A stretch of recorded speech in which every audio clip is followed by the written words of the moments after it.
centers around persons with disability. My name is Kingsley Okoje. Don't forget that this program is brought to you by Network for the Advancement of People with Visible Disability, NADVID. NADVID is a non-governmental organization based here in Benin City that is advocating for the rights of persons with disability. Special apologies today because we are unable to have our sign language interpreter, which is meant to cater for our deaf audience. But subsequently, we'll be able to fix that and we'll have a sign language interpreter on set. Today is the 12th of June, 2026. It's Democracy Day, a day set aside to celebrate our democracy. I don't know if I can still refer to our democracy as nascent because we've gone more than a decade and that's no mean feat. On the program today, our attention is going to settle around the subject of democracy and disability participation. And who is best to have this conversation with us? We have with me in the studio a very revered and highly distinguished personality, Melody Omosa Esquire, one who has cast a niche for himself, not only in the disability community, but in our nation. I'll call him a national treasure because he's behind the conceptualization of the Braille Ballot Guide, a voting material that is meant to aid voting for the visually impaired. So you can understand why I call him a national treasure. Barrister Omosa, welcome to Hitches and Voices. Thank you very much. Always a delight when I have the opportunity to be with our audience and viewers. Welcome. I'd like to say a big thank you to our audience who are following on radio and those of you who have taken out time to follow us on television as well. A big shout out to the management of ITV for walking the talk when it comes to disability inclusion. They have made Hitches and Voices a household name in Edo State by ensuring that this program comes to you live on television and on radio simultaneously. But back to the subject. Today we are talking democracy. Like I said, I don't know if I can refer to our nation's democracy as nascent. I would like to have your overview on this. What's your take on Nigeria democracy? Do you think it has properly evolved? Do you think our democracy can rank among celebrated democracy in other climes? All right, thank you so very much. Thank you, viewers and listeners, for joining us again on Hitches and Voices. 29th May 2026, our democracy became 27 years, and that in an economy that is stable, in developed societies, if when things go according to plan, a man or a woman that is 27 years is already a father or a mother, have graduated, has started living their life. So by no stretch of imagination should our democracy again be referred to as nascent. 27 years down the line. He's a grown man. He's a fully grown man. And I'm happy that today, of course, that leads me back. Chief Anthony Enahoro was said to have moved for the independence of Nigeria in 1959 at the Western House of Region, the Western House. Then, when he was but 26 years. So, when juxtaposed against our democracy, the Fourth Republic, that is already 27, you agree with me readily that it is not a baby anymore. But it's a long way. But of course, when juxtaposed with other democracies, United States, France, and all that, well, we are still a very long way away. But we're talking about June 12th, the 12th of June, and I'm sure many of these present, the Gen Z generation, they call them, except they do a little bit of history, may not have known why June 12th. But unfortunately, history has been taken away from our curriculum, very unfortunately. You recall that on the 29th of May 1999, the military handed over to a civilian elected government, and the President Olusegun Obasanjo became the president, and that day was set aside as democracy. But down the line, there was a clamor that before May 2029, there was a June 12th, where MKO Abiola, Moshood Kasimu Olayiwola Abiola, was elected by an election that are then adjudged to be the freest and fairest election that was organized, where he won, had a landslide victory on the way to become the Third Republic president on the 12th of June 1993. Unfortunately, that process was cut short in that the elections were annulled, I think on the 23rd of June that same year, by the then head of state, General Badamasi Babangida. And of course, a year after, he declared himself in 1994 as as president, saying that the military under Abacha was unwilling to hand over to him. He was incarcerated, and in 1998 he died. The first from his own part of the region, Ogun State and the whole of the western region, continued to clamor that he should be recognized as an elected president, even though that process was cut short because he was sliding to victory very comfortably before that whole process was stopped. So for the Western states, they continue to recognize June 12th as Democracy Day. That for them, that is the proper day of democracy, and would even declare those days as public holiday. But Mohammed Buhari, of blessed memory, the president between 2015 and 2023, I think a year or two before he left office, recognized June 12th and declared it a Democracy Day. What this president has done now is that June 12th is not, no, I think Buhari recognized that Abiola actually won the election and that he declared him as a former president.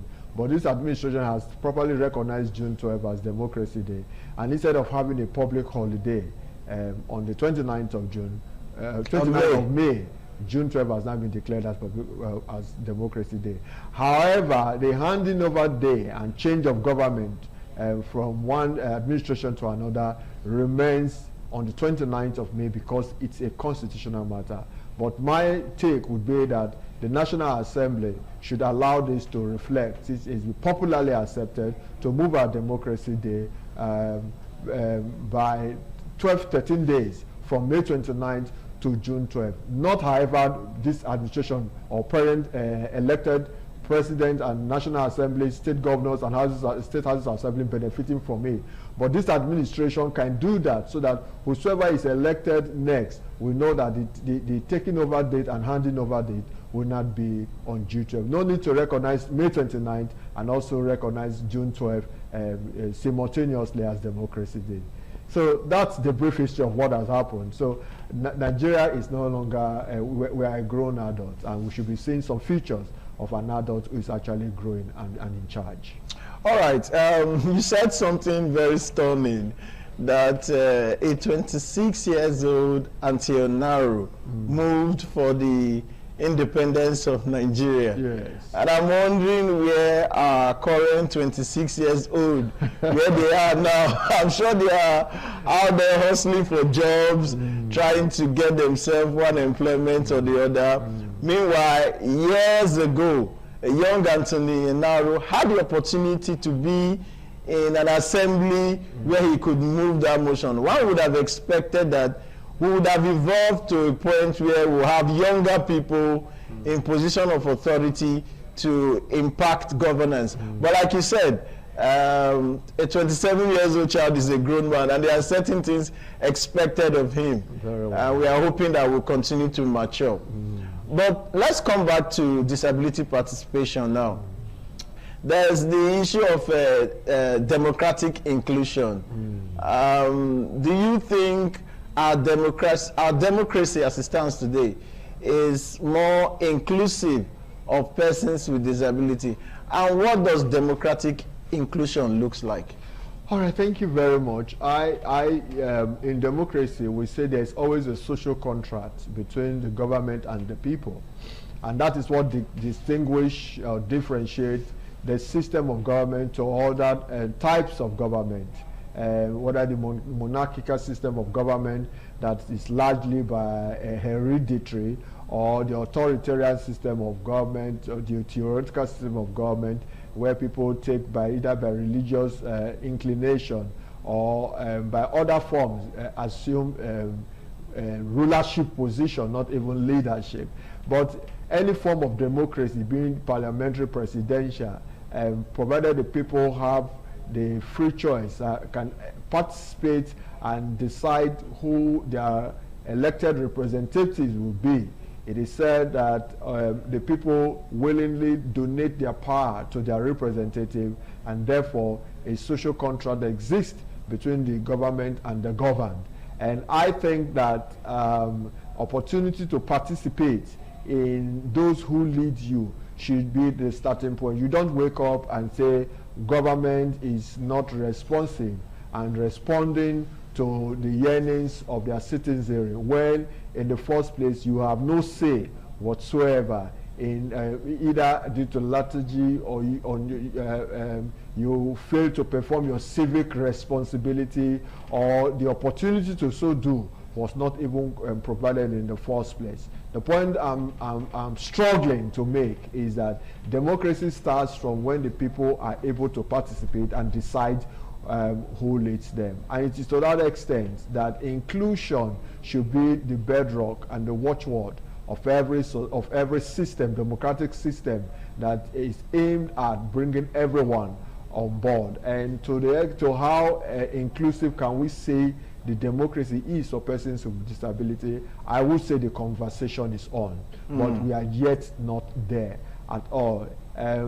We have started because I recall that I and the organization I lead, NAVID, or Network for the Advancement of People with Disabilities, were a part of a process where we campaigned for Access Nigeria Disability Vote Matter campaign, where we engaged the Independent National Electoral Commission, the National Assembly, and other relevant governmental bodies to the end that they would make our electoral process and open enough for participation by persons with disabilities. All right, we'll go to the issue of electoral participation. They usually say that in democracy, majority have their way, and the minority can have their say. And only have their say, yeah. I know that the community of persons with disability, we are in a minority in terms of our population and in our democracy. Would you say we've had our way, or we've been able to have our say, even though we can't have our way? Well, I don't know how much you are in minority. It depends on what your calculations are. We are talking about over 35 million persons with disability in this country. And if we are able to harness that, everyone come together, I think the community of persons with disability as a constituency can sway election in any direction in this country if we properly harness. By what margin, what was the participation of the vote in the 2023 election between the candidate? We had a little over 25 million people participating in that election. And so I wouldn't really say that we have, as a constituency, that we are in the minority. Of course, if in any case, we say that we are the largest minority. That is how we like to brand ourselves. But of course, we know that we are not a political party, and so we belong everywhere. But the point will be that when it comes to advocacy for inclusion of this demography, the women group, for instance, and started long before, even the youth. All right. Certain things were considered for the women and the youth group that we still yet do not have as a constituent. All right, we'll stay on that subject, but we'll go on a quick break now. When we come back, our conversation continue with the Executive Director, Navi Melody Omosa. Let's go on a quick break and we'll be right back. It's still Hitches and Voices on Independent Television and Radio. My name is Kingsley Okoje, and our subject for discuss today is democracy and disability participation. And before we went on that break, my guest disagreed with me that the community of persons with disability, we are not in the minority. Nigeria has a population of over 200 million, and it is estimated that the disability population in Nigeria is well over 30 million. So that is not a minority, or we'll call it the largest minority, like you said. Let's go to the issue of electoral participation. INEC at a time talked about inclusion. It was a big issue within our electoral conversation. But I recall in the last election, it seemed to me, my personal opinion, judging from what I heard from other persons with disability who were in the field, that INEC seemed to have relaxed in terms of their commitment to disability participation in the electoral process. Where I voted, for instance, there were no Braille ballot guide, not just for me, for other persons with disability who were there.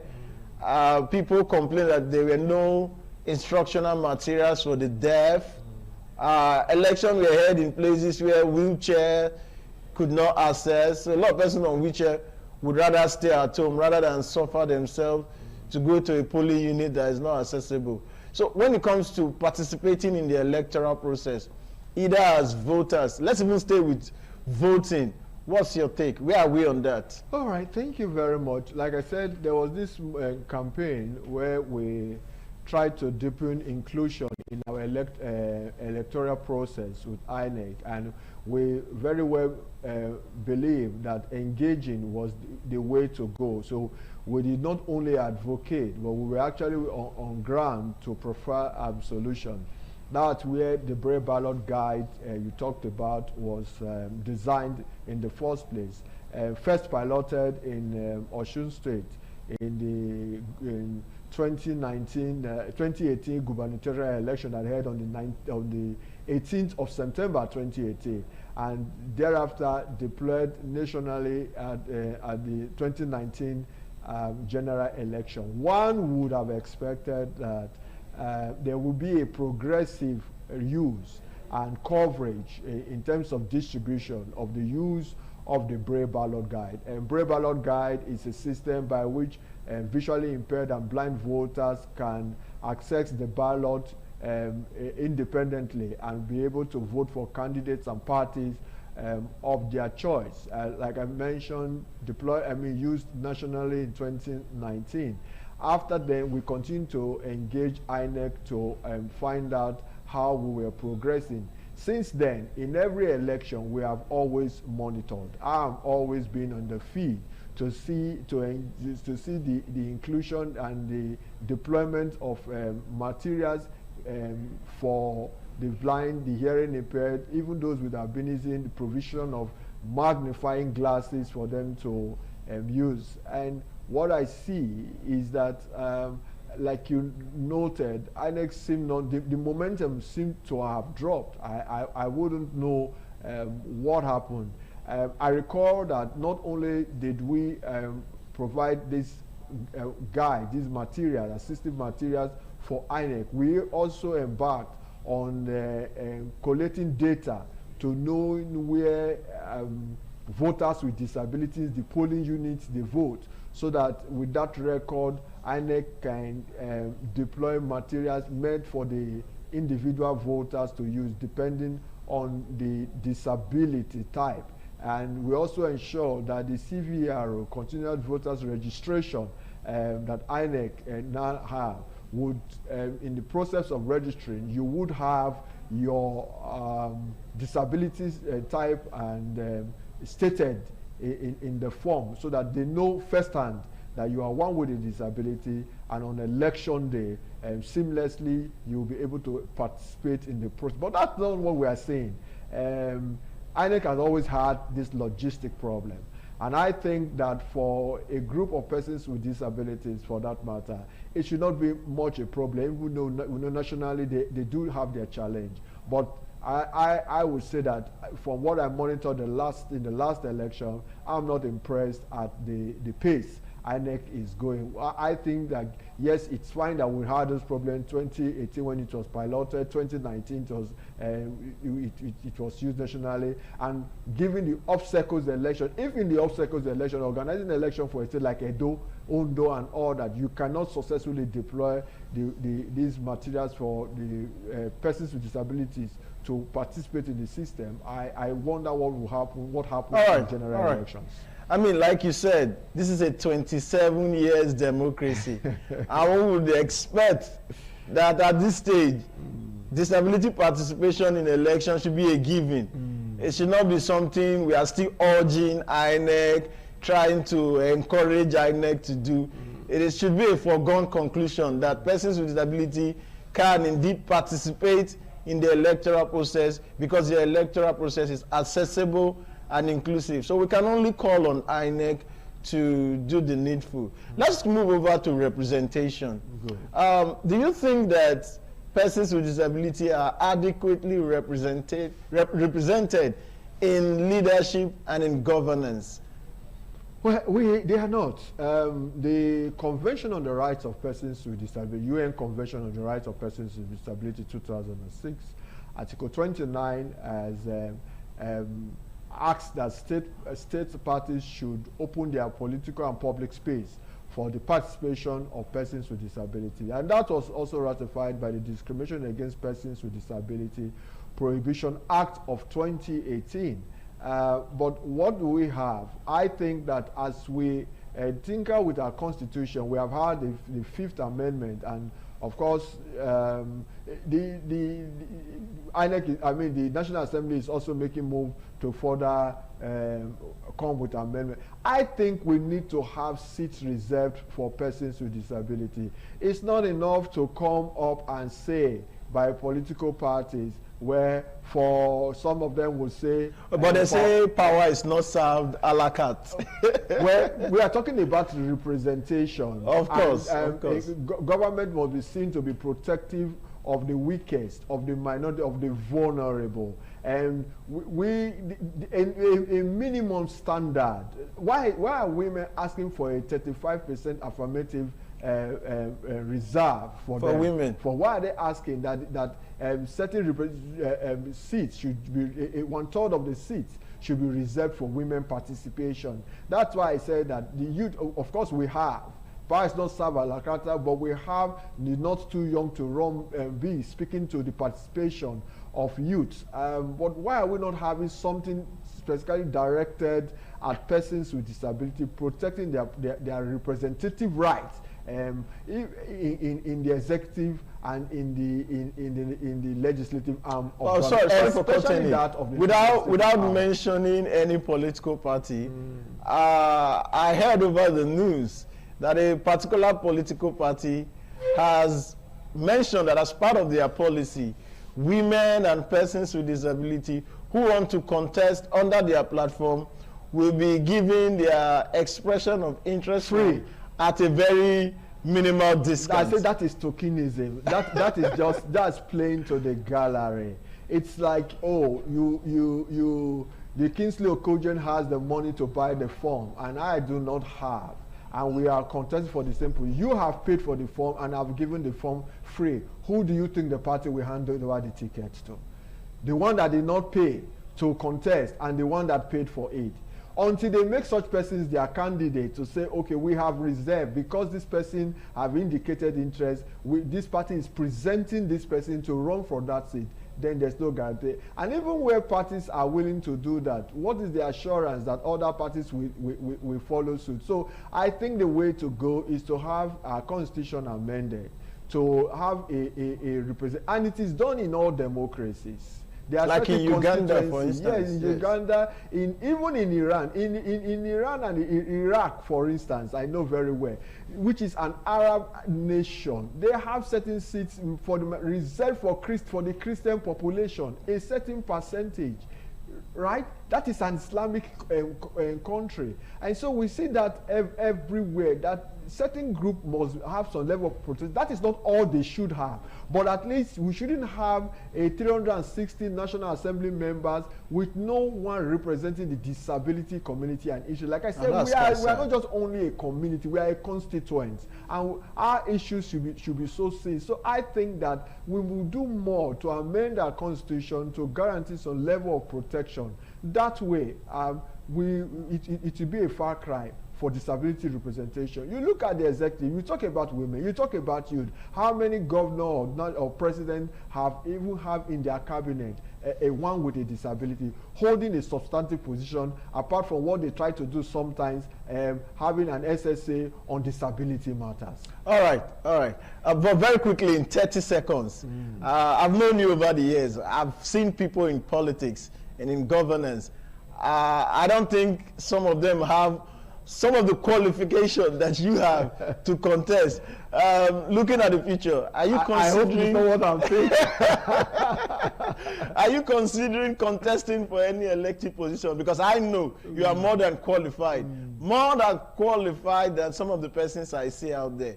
Would you consider that? Not for the moment. Yes. We'll see what the future holds. But because I'm preparing to be your campaign manager. Thank you so much for offering that. But I actually want to see that our system change, and our democracy, our electoral process have such integrity that people will believe participating will not be shortchanged. All right, this is a wrap on the program today. Such an interesting conversation, always with the Executive Director, Navid Melody Omosa Esquire. It is our hope that as our country's democracy continue to evolve, that disability participation will become more inclusive and accessible for persons with disability. My name is Kingsley Okoje. Spot the hitch and be a voice. Goodbye.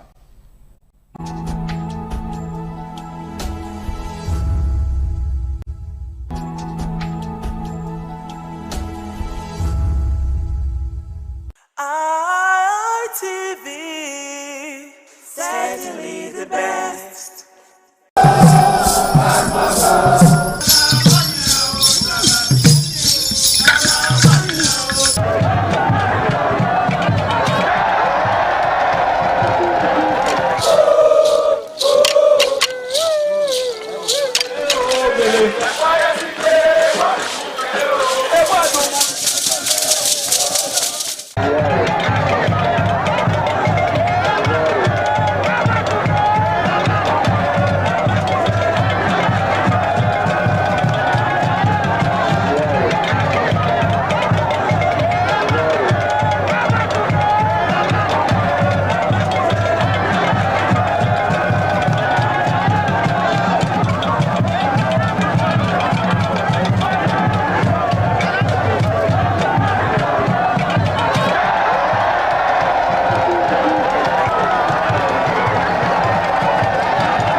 Waya botala onuma ugi bota wese ma du gi bota na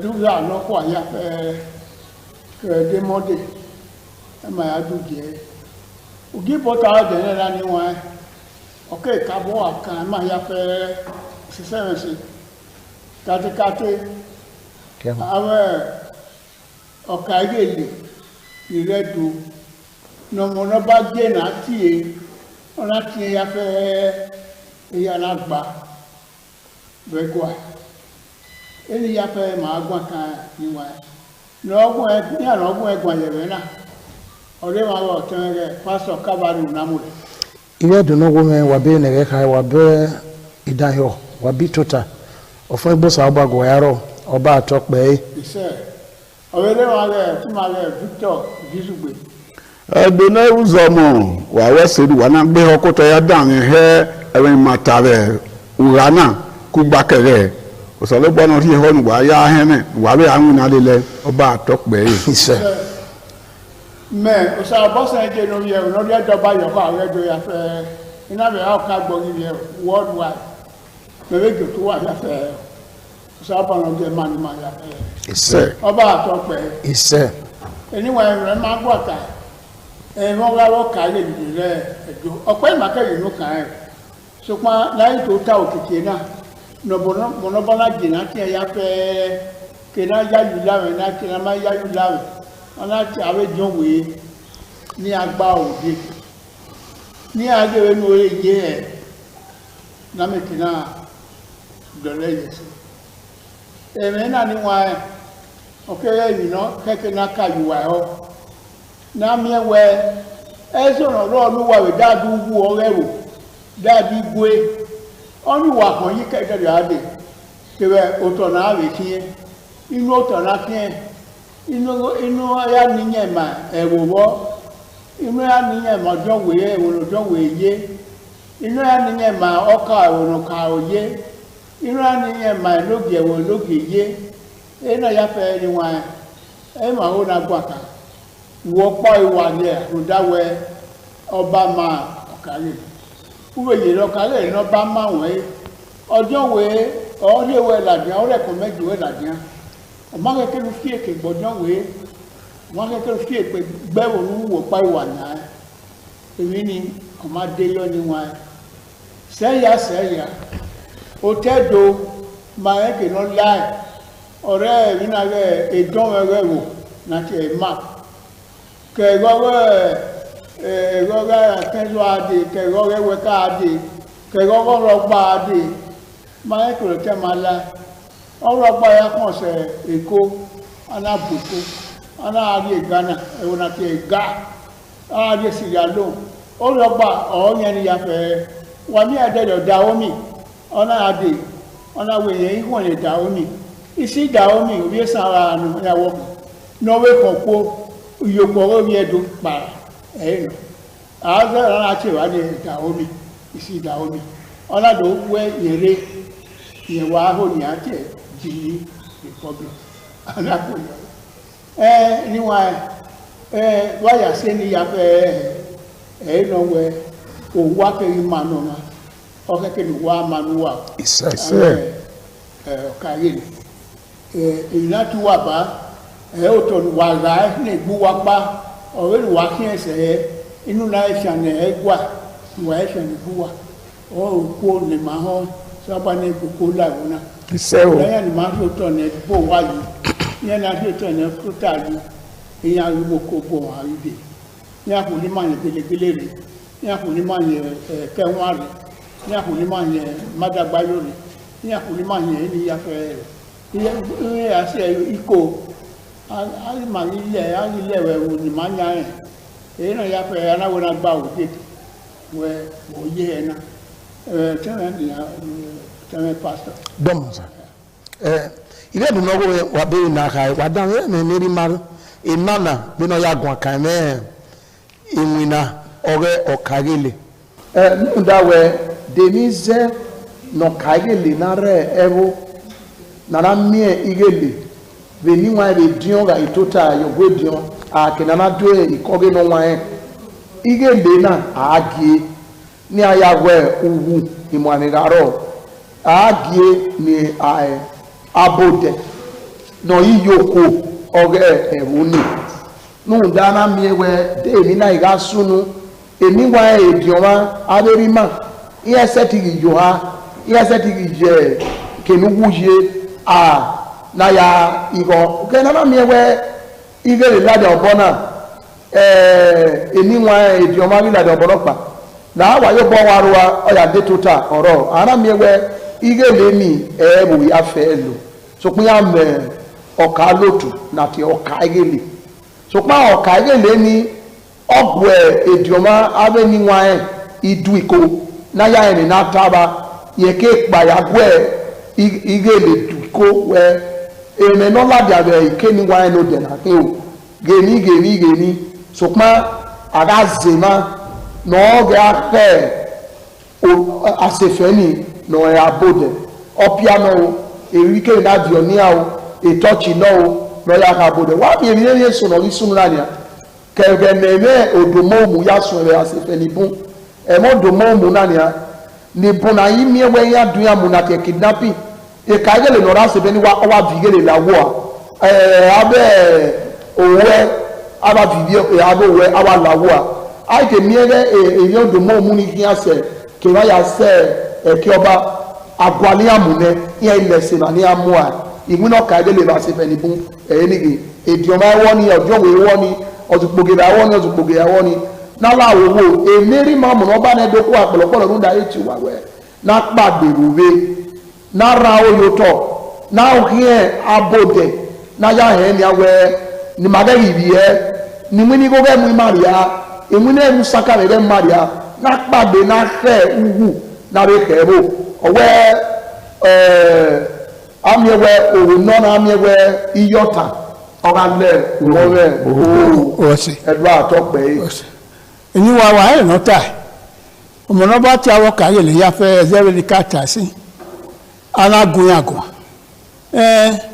nata mi ya le dado e kekene uwula dada o ka yele wa no o kekenu wa to bu wa kugbe wa ya me ko wa do o me kenu wa na do e wa ya kin are ni wa ko eso wo wa ya ne wa ko eso to nu wa kin ya ne wa ya koko gba oge ekenu wo re edola otoroba otore Edo State que katikate Benin City de kinola no de kan au désert s'appelait Baron au désert minare gelegele au désert eni ya fere ayamu mami mai ma enya ne ma so nya we nya nya ba nya mi mai esoro wo wedere wo ka o gelegele nya ma ko na mo yo wa gelegele iko eni were ba ya uzon we ya wanya ma e pe ni ake areba but supa ya nyato otene bizu gbezo domo aba wa wese abina yunu kan na ako wa so won yen otene ta bange e cavalry ona wo take we mu wa ho we iyotan oloho mina we ahie tani awe okari tendo do yi we epin emu ewe idun wole negbege ye na nya iyotan na do alo epin na do amu ewe idun wole bo se gbe ibe ni ana ofuwe no a atileri o ano a amati eni kwaro no a ra o hamu me no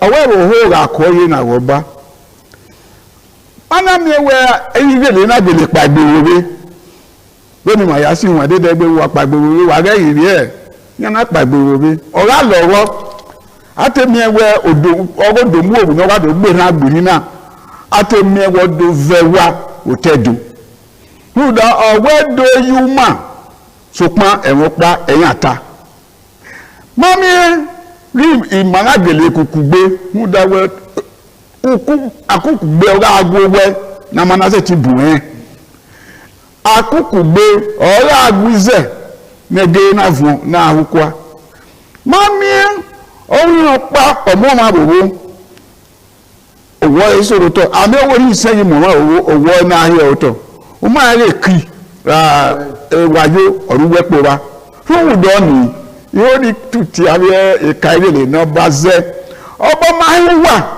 ọba yẹnu mùsùn wà ìbò ọba àdọ̀lẹ̀rò àárín wà bá ọ̀hún náà máa ń yẹ fún wa náà tiẹ̀ gbẹ̀rẹ̀dógún ẹ̀dọ̀lẹ́rò yìí ọ̀hún wẹ ùsùn ọ̀pá nọba nẹ̀wé ẹ̀yìn èyí nìkí ó ní kẹ́nu kàfù wẹ̀ ẹ̀kọ́ èmi ìwé yọ náà ta gẹ́lẹ́gẹ́lẹ́ àbí kíkì ní wáyé lẹ̀ ga ọ̀ẹ́dọ̀ náà wùgà mìíràn ọ̀họ́ kàkẹ́ ìrìnlẹ̀tẹ̀ mu ni ọ̀hán mágbọ́n yìí yó ìrùmú hùn dáná rẹ̀ gbà mí nìyẹn pupa ara mu mẹ́ ọlọ́gọ́ tèmi mílíọ̀nù ẹ̀rọ àfẹ́ gbẹ́làdìyà kèwádìí ìpànìyàn déyà náà mi ẹwẹ́ ọdún pa ta ẹwẹ́ èmi sùnù wẹ́nìyà o ìrẹ̀lẹ̀ yíyan fẹ́làdìyà yíyan lágẹ̀lẹ̀ lẹ̀ mú dáwẹ́ yíyẹ lọ́rùn ha ọ̀hún yàn ẹ̀rọ onuwẹ̀ náà bíọ́ náà yòówù rà wọ́n tọ̀ wọ́n kèénu tọ̀ wẹ́ la wọ́n kèénu gbò ẹwẹ́ ayọ̀ ọlọ́tún ẹ ọwẹ́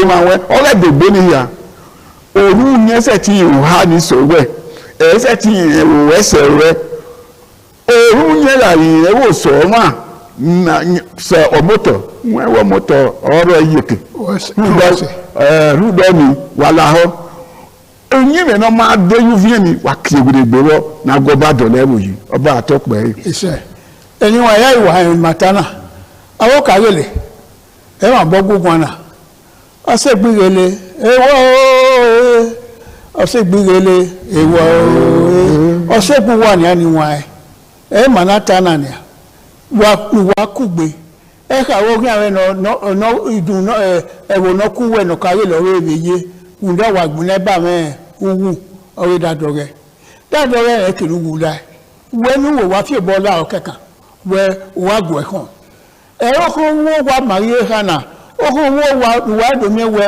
o ko wo wa adodo wa mu o ko wo re e kinu wo re do la a o na gun akana na me we odomo mu ma do na wa mu yi no wa ji okugbe an be no ye na me we de o kon inare amadu mamu mama ile ko awowa wa ile ri do anu le buya ori Abuja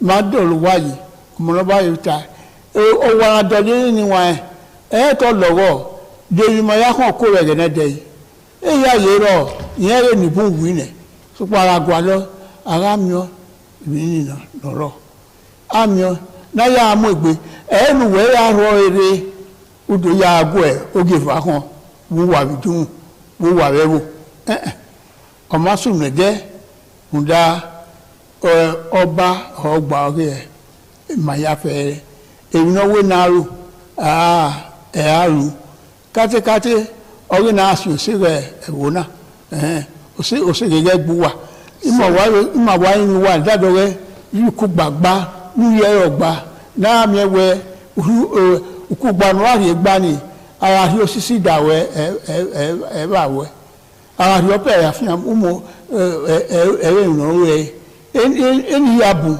na na we ko ri opi ari ero olero ya zi owe keni ade oge no ni atayin di iya mi ilasiwa ebi so yin aro eyaro o are wo na we ewa to bo eno wo egbere na no ya kan ko ni bu ya fe eya yiro ni wa na me we ma de ewo na yese ne lo mi ma kan be kan bo ni ẹdùnú pẹ̀lú èdùnwé ọ̀ka ẹ̀rù kébẹ̀ ọ̀ka gẹ́lẹ̀ osanogo do ayuwa we unta ni da se fe ni unta we gberage ogo fuwe no a nunda eri ma mo no ba na doku apolopolo wo ize okagele osanogo do azodion we ana miewe oba we bezo kao a enigi le la se fe ya utedo be na ga ya dole boyi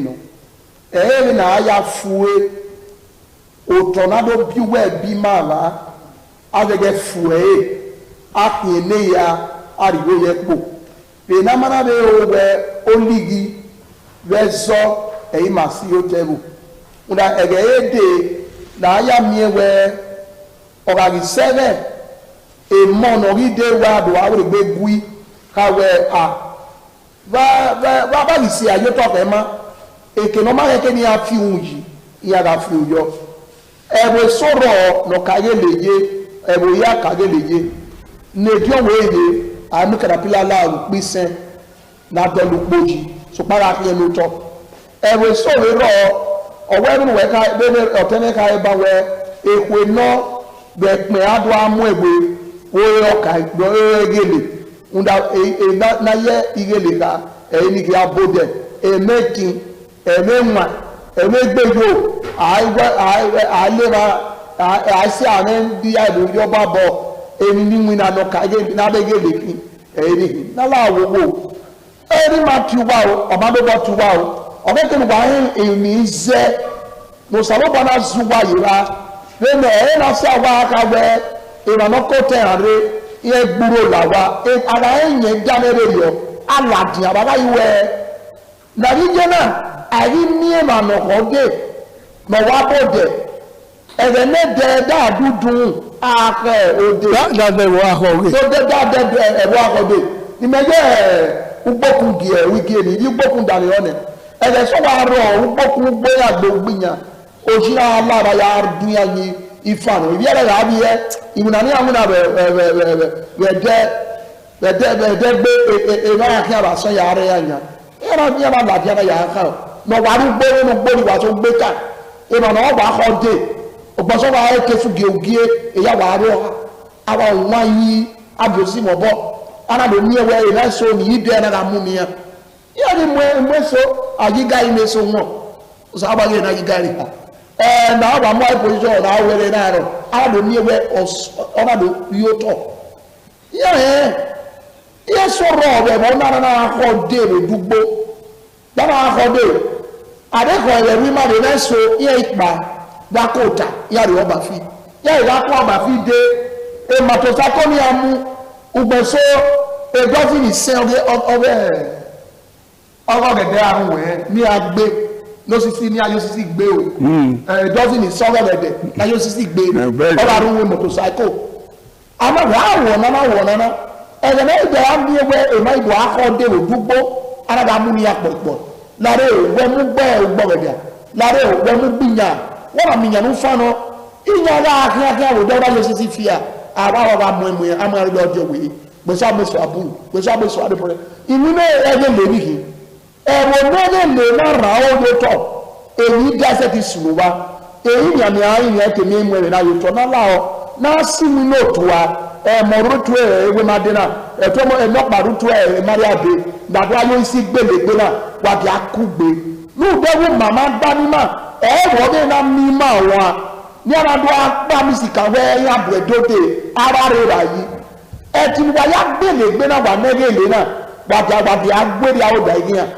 wàdí máa mú òkú ọ̀dà yìí hàn ẹ̀ẹ́mì máa dọ́ àwọn ìgbégbégbé máa kọ́ múra ọ̀hánà mú ìmẹ̀ náà níyàwó ẹ̀ bẹ́ẹ̀ni ẹ̀ mọ̀ tù yà là ọ̀tẹ́do ni màá gbégbé máa kọ́ kí á tó àgbè wíwádìí bọ́ kí yà bá níyàwó ẹ̀ wàyà gàn yàrá síbá yàrá mi ọ̀wà náà lẹ́rẹ̀ tọ́ yà yẹ tẹ̀bí ayé sí fi ẹgbẹ́ wa ọmọọmọdé yìí kọ́ ní màá gbá rẹ̀ yọ ẹ̀gẹ́ ni òbí yẹn lọ́dọ̀ kóhùn kò sọ wà lọ́dọ̀ ẹgbẹ́ òbí yẹn kóhùn ọ̀pá àtọ́pẹ́ yìí. iṣẹ́ ìníwọ̀n ẹ̀yà ìwàdà ẹ̀rìn màtánà àwọ̀ kárẹ̀lẹ̀ ẹ̀rọ ọjọ́ wèé àwọ̀ kà àwẹ̀ nígbà ọ̀rẹ́ mu wa ẹ̀yìn mọ̀ wá gúgun àná ọ̀dà ìrìnàṣẹ́ mọ̀nátánà rọ̀mà pẹ́nà nọ̀mọ̀nà bá tù wá yáfẹ́ ọ̀nà tù wá yìí kọ́ ọ̀nà gùn wá gùn wẹ̀gẹ̀rẹ̀ nẹ̀wò yìí ẹ̀ wà hẹ́ dò náà sí ẹ̀ máa wà wà bẹ́ẹ̀ wì sọ ẹ̀ nọ́wẹ́rì ẹnu wà nove unuwa we gemi no here no ya me we e mata yen ta yen gi wa hune na we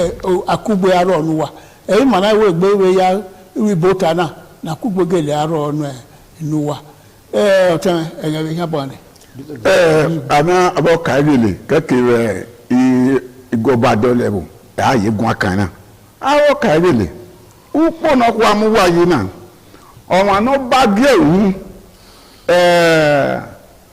ugan náà wà yẹn ha ẹni húdà àádú ẹ̀kẹ́ ọba náà fi àbọ̀ náà yóò hàn mẹ́rin ẹ́ èrè yẹ́ lọ́ mà náà ló sàmúdìá ké òun hàn ẹgbẹ́ ọgbẹ́ ìrùn ràmùdìá ní yóò kó tọ́bù wọn pí ràmùdìá náà rẹ̀dẹ̀ tọ́bù hàn wá èrò wọn bá tọ́ kí n asúwẹ̀ rẹ̀ nù tó sàrẹ̀ kí n rí asúwẹ̀ ń lágèlè mọ̀ gbé lórí àwọn iná awọ kàírèlè wù dadebo ayekenu wu dadorela demoralize mudawe wa mudayowe amasimi anya o ya fi oboyo re uwe no ya baku adowe nebuto we shift ground ona sikobona kere no paro sikobona kere we wo ma de se ba we ya fi oboye iba te kesu gebu gwo ogiva uwe pátápátá adòfin ẹyẹ ìfà ahihin ọ̀nà ẹ̀rọ ìyẹ́gbù mátẹ́yà ẹ̀rọ ọ̀nà ẹ̀dẹ́ nọgbà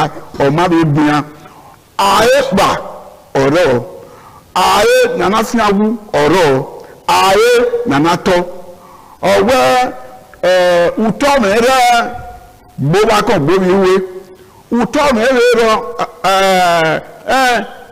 ìwúlọ̀wẹ́ ìdílé náà àti ọ ní nàmákìyàn máa yọ pẹ̀lẹ́pẹ̀lẹ́ bá dàn wúwẹ́ náà ọwọ́ àwọn ìyá wíwá kọ̀ wíwẹ́ wa tọ́ ni wíwá yà fún ìdẹ́yọ ẹgbà ọ̀wọ́ á ní máa gbọ̀ wọn ọmọ ìgbé wọn wọn náà mi ọ̀kẹ́rẹ́ ọba àtọ́pẹ́ yìí. ìṣe ìwà àwọn ọkà ọ̀bọ̀ gbogbo àná màmí ẹ̀bẹ̀ nà ọtúmọ̀pá gbẹ̀rẹ̀ ọkà orí tè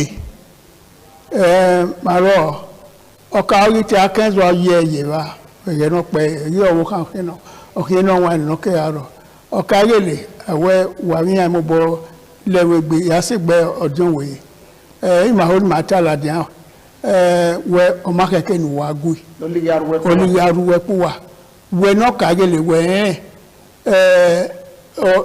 ọkà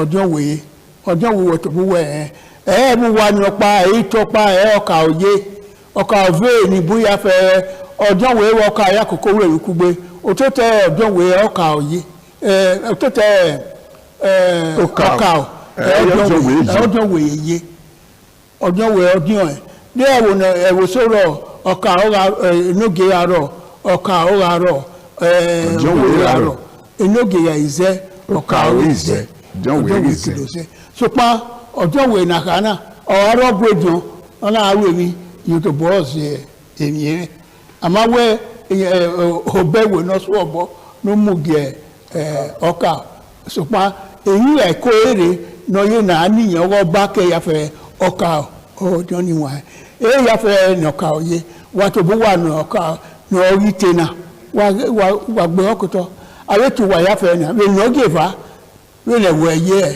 wẹ̀ nà á dín ègbè wọ́ ǹdà ọmọ kékeré náà wà ní tẹ wà dòlúgà wẹ̀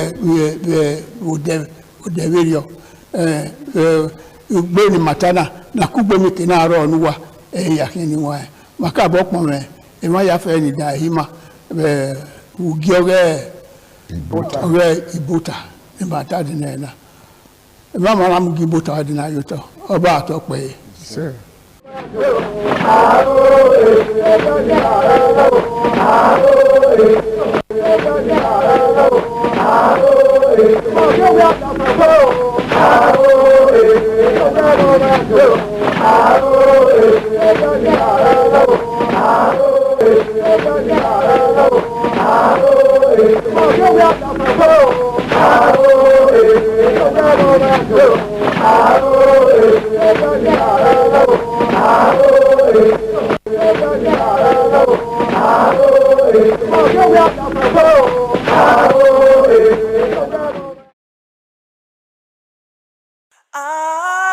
ITV, certainly the best.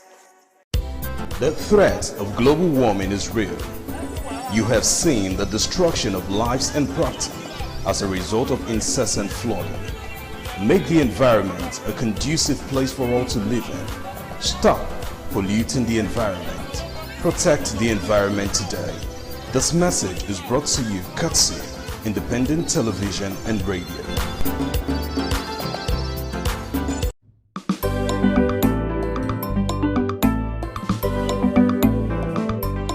Thank you very much for joining us on the program Healthy Living. What is the kidney? The kidney is an excretory organ in the body which is for metabolism. Tuberculosis affects many organs in the body, but the common ones it usually affects is the lungs. Epilepsy is a neurological problem. Okay. It is an injury in the brain which causes someone to begin to convulse, to go into fits. It is curable, but the cure is a long-term thing. If you eat well and avoid those risk factors that will make your immunity to be down, then the risk of contracting tuberculosis will be reduced. If you're healthy, then you're wealthy.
Well, there is always this feeling that comes with knowing that it's another lovely Wednesday afternoon.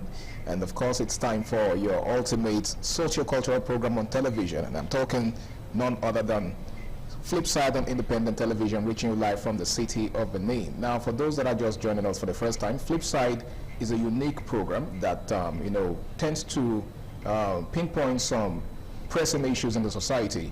Of course, there is always a different way to look at every, issue. All right, there is the popular view, and of course, there is the not so popular view. And that's basically what Flipside is all about. My name is Harry Aigboje, and it is my pleasure to have you join me on this episode of the show. Now, today we have a very, very important conversation, something that has to do with us as a people. Africans are unique in a very, very special way. And, ever since we gained independence, especially as Nigerians, a whole lot has changed. Okay, some persons are of the opinion that we've actually not gained independence because just like I think it was the late Kwame Nkrumah that said that Africans are still under neo-colonialism. What does that mean? Well, perhaps in the course of this conversation we are going to throw more light on that. Well, I've got joining me on the show this afternoon the erudite Kingsley Ikeke. He goes by he is a clergyman, and of course he is also a public affairs analyst. Welcome on board, sir. Thank you very much. Good to be here. Always a pleasure to have you, sir. Yes. Today we're having a conversation about international organizations. Many a time we hear people make mention of international organizations, but I don't think it's everyone that actually understands what they stand for. So, what are international organizations basically, and what are their objectives? Okay. Thank you very much, Harry. Well, like we all may know by now, we are already used to some of them unknowingly. The actual organizations are set up by interested countries. Most of these set up are voluntary; they are not mandatory. Okay. The idea is actually to foster peace, security, enhance adherence to international rules and engagement, promote international relationships, also to enhance the educational segment of some of the underprivileged countries. So they were set up to actually mitigate some obvious problem or imbalance that exists amongst nations. Okay. Yeah. Well, the objectives, whether it have been met, is a different ballgame altogether. There are different segments of these international organizations, and there are actually two basic types. We have the one called the governmental. Okay. Those ones, the government are directly involved, like the United Nations, like OPEC, like the African nations. These are government-related organizations that are internationally known. The African Union. Yes, the African Union, even the ECOWAS. Okay. There's even a new one called the Alliance of the Sahel country between Mali, Burkina Faso, and Niger. What I think that is voluntary. Like Niger was formerly. What's the primary purpose of that one? Initially, Niger was formerly part of ECOWAS. Okay. If you feel that where you belong to is not meeting your needs, okay, you are not obliged to be there. We are not there by compulsion. We are there voluntarily. You can choose to be. For instance, in OPEC, Russia is not a part of OPEC. Because they don't want to be restricted in their oil production. They've looked at their economy, they want to be free to determine how much how they produce oil on a daily basis. Unlike Nigeria is a part of OPEC, we have a limit by 1.something million, so close to 2 million barrels per day. We can't exceed that because our OPEC quota. Okay. So and if you have a budget that exceeds that, then we have to look elsewhere to source for funds. So that I said, most of these bodies are voluntary. It's not mandatory. I said that the governmental segment of it is also what called the non-governmental, which they call the NGOs. Okay. These ones are not really funded by government. For example, Doctors Without Borders, Amnesty International, these are non-governmental organizations. Is there a difference between non-governmental organizations and international non-governmental organizations? They are all international. Okay. Only one of them is funded or government is fully involved. In a way, in the fact that, for example, we are members of African Union. Okay. It's not a non-governmental organization, it's a national collaboration. We are part of that union. But when you say amnesty, we're not they're not binding us to amnesty. We can choose to listen to their counsel, we can choose not to. See, Doctors Without Borders, they are working on they're independent. Although they are still somehow regulated by the country, but you can just talk them at any time. You're not directly funding them. Okay. Yeah, so their funds comes from donations from foundations, and what we call them non-governmental. And because government is not directly involved in their day-to-day running, okay. That's why we call them non-governmental. And their funding are also they do their funding by themselves, either by their foundations or by philanthropists, depending. So they are non-governmental because they don't rely on government for anything. Amazing. Now, how effective do you think the United States is, for example, in solving Africa's problems, especially economic and security problems? The United States, especially United Nations. Okay, nations. Yeah. For me, I would like to deviate to a point. I don't believe that, although the United Nations were actually set up after the Second World War, it was a fallout of the devastation of the Second World War. Okay. So as to ensure that they prevent further kind of catastrophe that went with that particular war. But when it comes to benefit, you look at it from, I think really the bigger nations really benefits from them, to be very fair. Because the exploitation has remained. It's just that this time it's like we are cooperating with them to be exploited. Some of the internal conflicts you have in Nigeria, you have in Africa, if you trace some of the root cause, you find that international hands are involved. If the weapons are not purchased here, where are they coming from? If you're only one manufacturer, where are they coming from? If the people are coming to the forest to lift people, where are they coming from? You see, somehow they are involved. So I think they have a way to play there because of their advancement.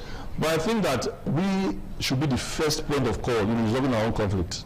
Okay. Yes, because it's only that wears the shoe in those way pinches. Yeah. We should be the fulcrum of our issues, and we should understand our issues better than another person and know how to resolve our issues. Because most of these solutions that we think that are there for us, they're actually there for their own interest. No nation just does a selfless service for no reason. When the new president of America came up, Donald Trump, he was looking for what will benefit from Ukraine for him to continue pumping the billions that was pumped by his predecessor. Yeah. There were some areas that had these rare metals. He wanted to harness it and have a stake there. Then he will now stand as a defense against the Russians. So when you look at the whole thing, it's pure politics. Economic policies they are operating. They are not there for your vested interest. I don't want to lose billions in a region where there are no stake. There's nothing for them to carry over at the end of the day. So it's a trade by barter. It's not a trade by barter. On this platform, it's done with consent. You are agreeing to their alliance, and their terms. You don't have the technology, you don't have the wherewithal. If you see America coming down to Nigeria, like trying to come and assist us, be very weary. There's a good side, and there's. Could that be one of the sentiments that were expressed quite recently when Donald Trump showed interest in helping Nigeria fix its insecurity problems, and some persons were raising an eyebrow, saying that he must have some sort of ulterior motive. As I said earlier, they only have their vested interest. I did see here once on this platform that I keep saying that that's one of the most blessed nations. In those northern part where we see these conflicts still prevailing, the level of minerals, recently it was published that in Kaduna alone, commercial deposits of lithium and some rare metals were discovered. But they are saying that it has been there, and persons have harnessed those villages and they are using them. So the local people know that if they come in here, help us to give some bit of stability. So there has to be something. Yeah, there will be something that goes back to their country. Yeah. For example, most of those will be exported to their country at a very subsidized rates without tax. So they know what they're doing. They're not just coming here because they just love the black race, they just want to help us. No. They've also calculated what they stand to gain at the end of the conflict. So that's exactly what's happening. When you see them trying to mitigate in matters like this, there are always vested interest. It's why when you are dealing with those advanced and very highly economic countries, they are not just there as doing a philanthropic gesture. No. That's the wrong notion we have when we are inviting them, thinking they are there for us. No. Like we talked about the neo-colonial stuff. We have been liberated, let me say physically, but spiritually and mentally, we are still under bondage. It's just that they are not just here, but they are here. In fact, our action tells us that they are still here. That what they do, how they come to the country, do what they like and leave without us even knowing. So it's more of a psychological warfare. Exactly, and we are doing it with our own, allowing them to do so without saying that it's an invasion. It's an invasion to be precise. Before you get into any person's aerospace or whatever airspace, there must be permission. Some of these things are done without even the consent of the Nigerian government. without even the Nigerian Airways, whatever, aviation, this is in charge of the airspace, knowing what is happening. And you can't talk, you don't have what it takes. So they're not doing it for free. I can tell you that for free. They're doing it for a particular purpose. But by and large, we have found ourselves in the mess. We must find a way to find ourselves out of the mess. Amazing. Now, talking about finding a way out of the quagmire, okay, the contributions, I want us to take a look at the African Union, because we talked about solving our own problems by ourselves. Okay, so if we are going to leverage on our ability to solve our own problems, or our potentials to solve our own problems, let's take a look at the African Union, which is the biggest, should I say, the biggest body that we have, you know, that has the capacity to solve our problems. What contributions do you think it has made towards resolving conflicts on the continent? Because we've, you know, experienced pockets of conflicts here and there, you know, over the years on the continent. What role do you think the African Union has played in helping to mitigate against it? Well, for me, from my own observation, I have not seen anything tangible, to be fair. Nothing really tangible from the African Union. I think what was most effective then was ECOWAS. ECOWAS, the time they had what they called ECOMOG. They had a military arm that could enforce an ECOWAS policy. But for African Union, I don't think so. I don't think there's anything they've done. Look at what's happening in South Africa, for instance. Now, the South Africans are saying Nigerians should go. Now, go back to history and check what Nigeria has invested in South Africa. Now, you'll be shocked that the massive wealth in South Africa is not owned by the blacks. In terms of percentage, most of the wealth is they are owned by the whites. When you say wealth, are you talking about both the land mass, the economic strengths, the mega industries or whatever? They are owned by whites. Go and find out. If are the blacks, you see, I don't know how they do it, but the blacks now see the other blacks as the problem. You know, one thing I've seen about one of these more advanced countries, that they found a way to make us fight each other at their own benefit. Benefit. We think that we are resolving our issues, but it's to their own advantage. What has the black man who opened the shop in South Africa has to do with your problem? It's not one holding your wealth or holding you from working. If it's work, but they need to cause a conflict where the blacks are now fighting the blacks, sending every Nigerians, Ghanaians, Mozambique, Zimbabwe out of their country. But when we look at the real core of the matter, who owns the resources? Who owns the economy of South Africa? It's not the blacks. It's the whites. Now, someone who came from somewhere else and has invaded your country is not a citizen, and those who fought for your liberation are now your adversary. And they are fighting with passion. Brothers fighting with brothers. Exactly. Nobody's even thinking that Nigeria was a heaven for them when their country was in turmoil. Even I saw recently in Israeli that Ghanaians are saying the same thing. Ghanaians left their country and they came to Nigeria, and they were helped. After a while, they said the Ghana must go. But after that, we have to Nigerians in Ghana. Now Ghana says Nigerians must go. You see, we must sit down. Karma playing out. Exactly. We can see that we have not understood our problem. Let me give you a simple example. The EU has a currency, which we call the euro. Far before they even had that idea, there was this proposal for an EU currency. Even as simple as a regional West African currency, it's not even there. We cannot even cooperate to have a single currency. We cannot even integrate. We cannot allow ourselves to stay amongst ourselves, you know, to enhance our economy. The connection is not there. And there is strength in unity, and we don't believe in it. Whatever we say, we don't believe in it. If you're asking us to leave, let's look at the economic benefit from Nigerians, from South Africa, and whatever takes away from Nigeria. Go and do the comparison. In fact, what we take away from Nigeria is if not 2-3 times its value of what we get from them in terms of diaspora remittances. And yet they're asking us to leave. Then we are in Nigerians crying that all South African companies here should be removed, or they should find their way out. You see, we are not helping ourselves, because many of us are subscribers to their network. You can imagine if that begins to play out. You see, we are ended up fighting ourselves for no just cause. No just cause. So I think that we should look inward. The African Union should be more decisive.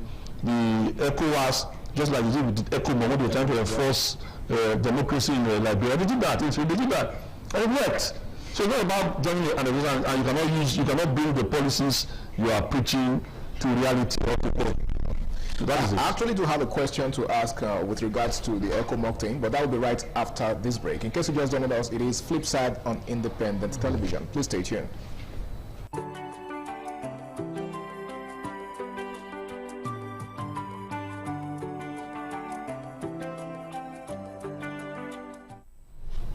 All right, it's good to have you back. It's still Flipside on Independent Television. Now, I have joining me someone who happens to be an entrepreneur and, of course, a public affairs analyst. He goes by the name of Matthew, or Deacon Matthew Ahiobo. In fact, his portfolio is actually very long, but let's not... Thank you for having me. The little issues. Absolutely. One of those things that happen sometimes. It's good to have you on the show. I greet Edo State, I greet Nigeria for having the opportunity to listen to us this time. I like your African regalia. I thought I told you we must inspired you. Yes, we must buy made in Nigeria, we must consume made in Nigeria, yes. And that will help internalize our economy, you know, to block leakages and all that we've been experiencing. Because we cannot keep depending on other products from other countries, creating market for them while we suffer. And we are complaining of unemployment. You see, complaining of unemployment while you are the one causing it by your consumption appetite. You know, so okay, so we're actually not talking about internal production or economics today. Global economy, talking about international agencies, what they influence. It still boils down to consumption. Yes, absolutely. And so let's get started. Let me ask you this, because before you came, Mr. Kingsley was actually, you know, taking us on a journey through Africa's experience or interaction with the international community thus far, and the challenges that we've had, of course. So I would like to ask you, could you please set the tone for the conversation, you know, with regards to organizations such as the IMF and the World Bank? You see, it is derogatory to see that they are like cooperatives, only they are made up of heads of government. When we talk about IMF, I think there are about 191 member states, and the other one 189 member states.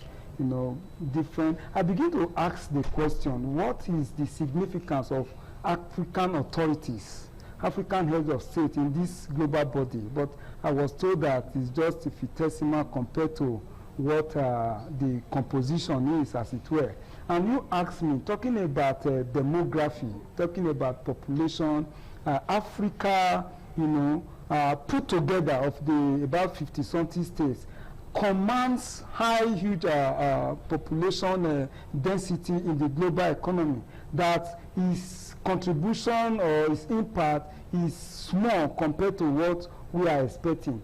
You know, the other day I was told when the fuel, the petroleum we are consuming now, well, it was about, I think, 200 and something thereabouts. IMF were predicting that the fuel price should be sold at about 700 and all of that. And not just too long now, about 2 weeks ago, we were also told that IMF is saying Nigeria is credit worthy, their debt is not that high compared to... Are they to dictate to us how we are to run our internal affairs? And that is because we've been depending so much on what comes from outside the country, and that has been the problem. So it is good to come together, like pooling resources, you know, like when we talk about insurance, for instance, you know, you do not wait for risk eventuality to happen before you organize yourself, you understand? You have to take a step ahead. It's good to come together, but by the time it gets to the point that you have no say whatsoever, you know, whatever they dictate, they tell you, I have a problem with that. And that is why... Are you implying that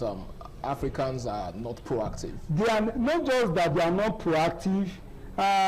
They've not been. How will I put it now? Productive to be able to decide what happens within their state. Then talk more of international influence. That is where I have the problem. You should be able to control your resources. What happened, you know, within your as a sovereign state. That and outside the world power, so to speak, made up of like these organizations we are talking about, and they now begin to decide what happened. You know, I have a problem with that, and I'm not finding it funny with them. I say it everywhere. They are not helping us. If you want me to come that straight, they are not helping us to dictate, you know, what is happening within our natural, what we do with our natural resources, the production process. Imagine now they are giving you that opportunity to come and borrow money for instance, like the World Bank, and they will be telling you how you are going to spend it. Don't invest in capital projects. Don't invest in the industry. Don't invest in productivity. Invest in recurrent expenditure. Invest in palliatives. Invest in, to cushion, like rolling out of vaccine.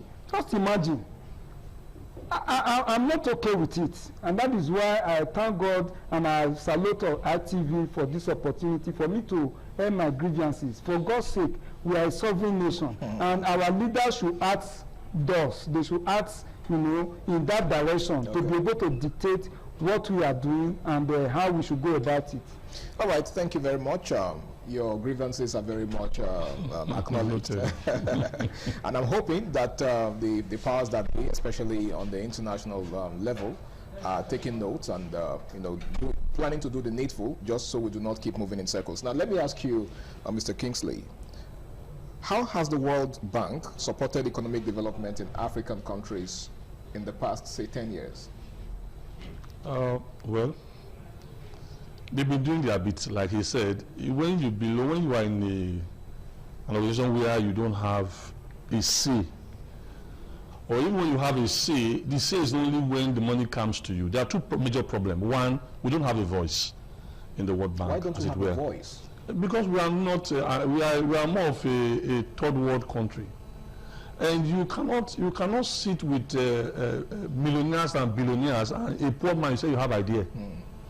Who wants your idea? If you have idea, why where you are? I think there's a Benin adage to that effect. Yes. so you may be talented, you may be wise, but because you are poor, your idea is discarded. That's where the problem is starting from. It's not as if we are not intelligent. For instance, I was looking at the IMF loan IMF loan that came to Nigeria. I came out through the COVID-19.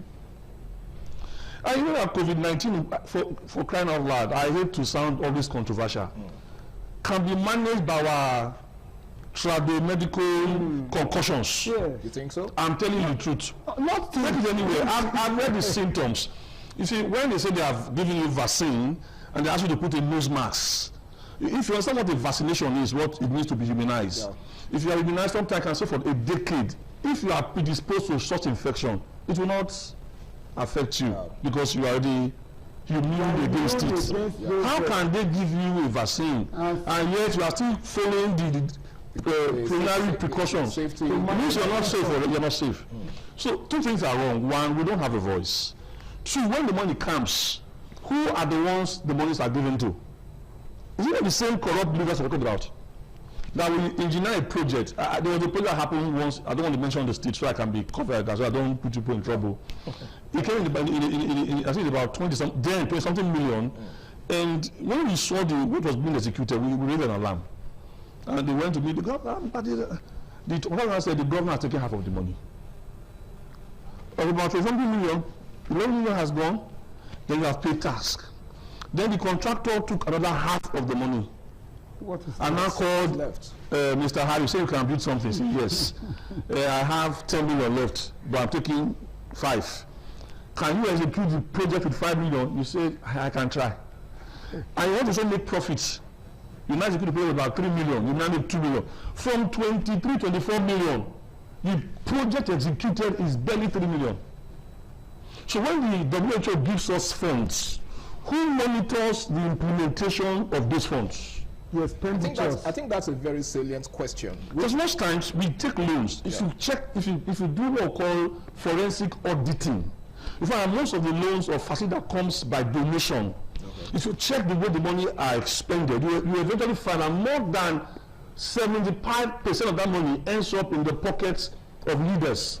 Let me not be specific. Ends up in their pocket.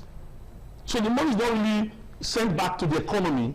That's why it was complaining, how can they give you money and tell you what to do? Because they know our kind of person and what we do when money enters our custody. And they know that we are not... Yes, we don't have integrity. When you go to even the non-governmental organization, for instance, you know that at the time it became a fraud.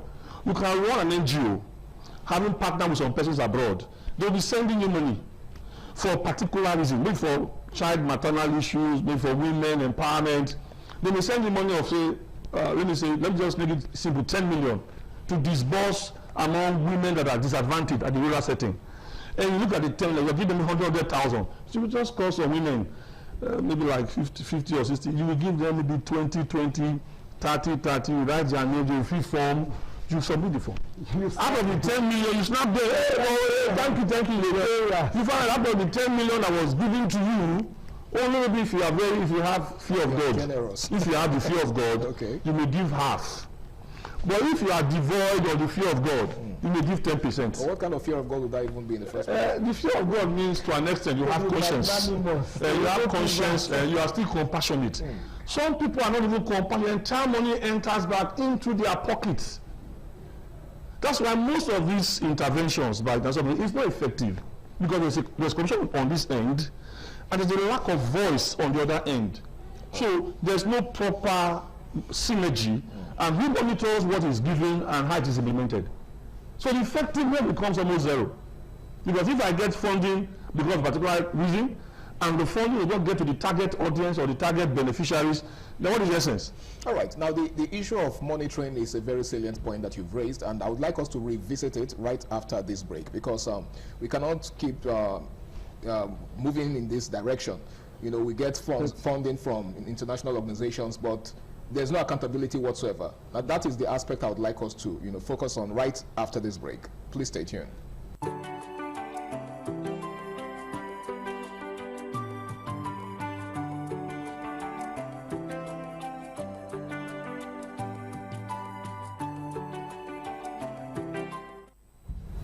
All right, welcome back. It's still Flipside on Independent Television. Now, Mr. Kingsley, the point you raised about accountability is quite a very serious one, because it will go a long way to determine how these funds or these aids are utilized, when they do get here.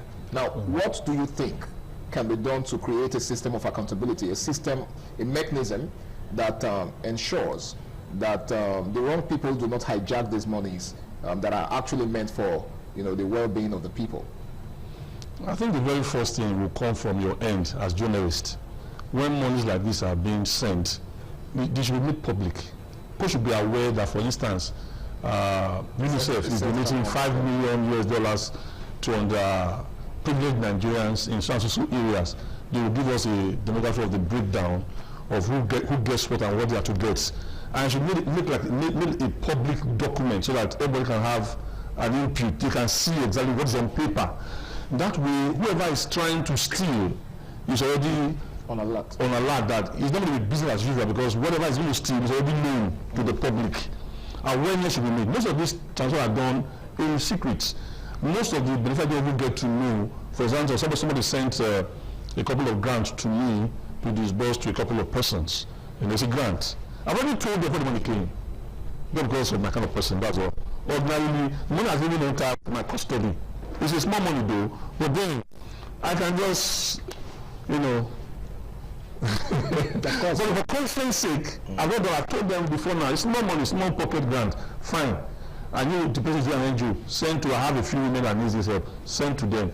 So no, I'll send it through you because of the confidence. But what I'm trying to say, for those mega donations, mega transactions, the journalists should do their investigation properly and allow the public to be aware that this sort of amount is being sent to alleviate poverty. Some of these things are sent to mitigate this immigration influx of foreigners to their country. They're trying to make us to be a little bit comfortable here, so that the drive to want to come over will decline. So as to also reduce the burden on them, on their facilities, their securities and stuff like that. So let's just help them, so they will not have to run down here.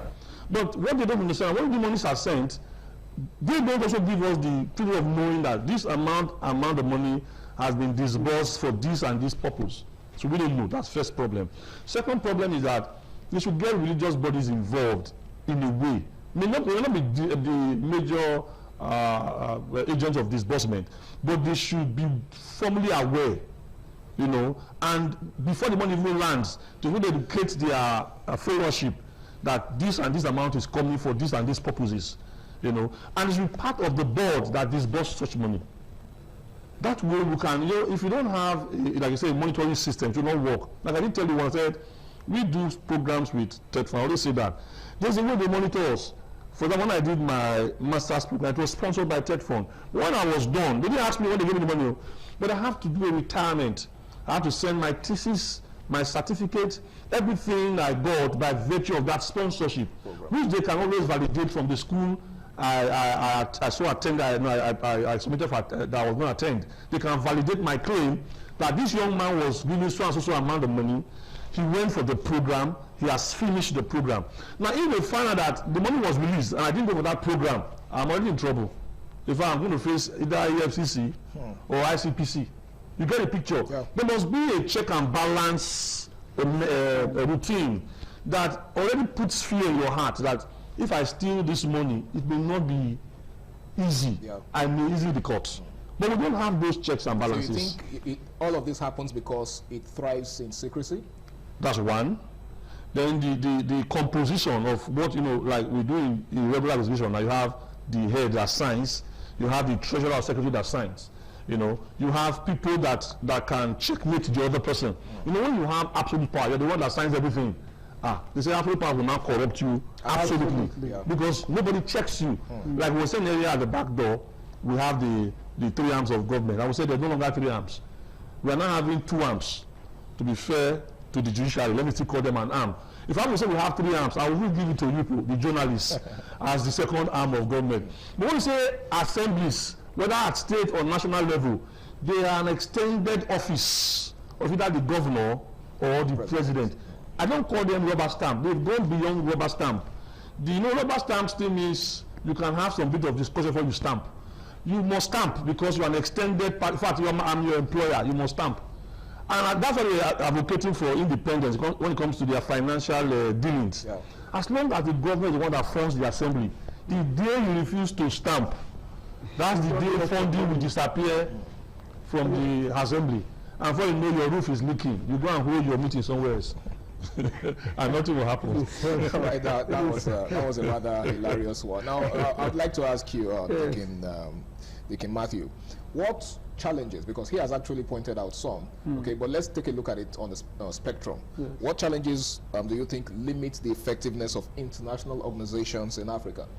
The level of education is still on whose part now? On our part. Okay. On our part, because what you refuse to find out will be hidden for you for, if not throughout your generation. Bible says, study to show yourself approved as a workman that need not to be ashamed.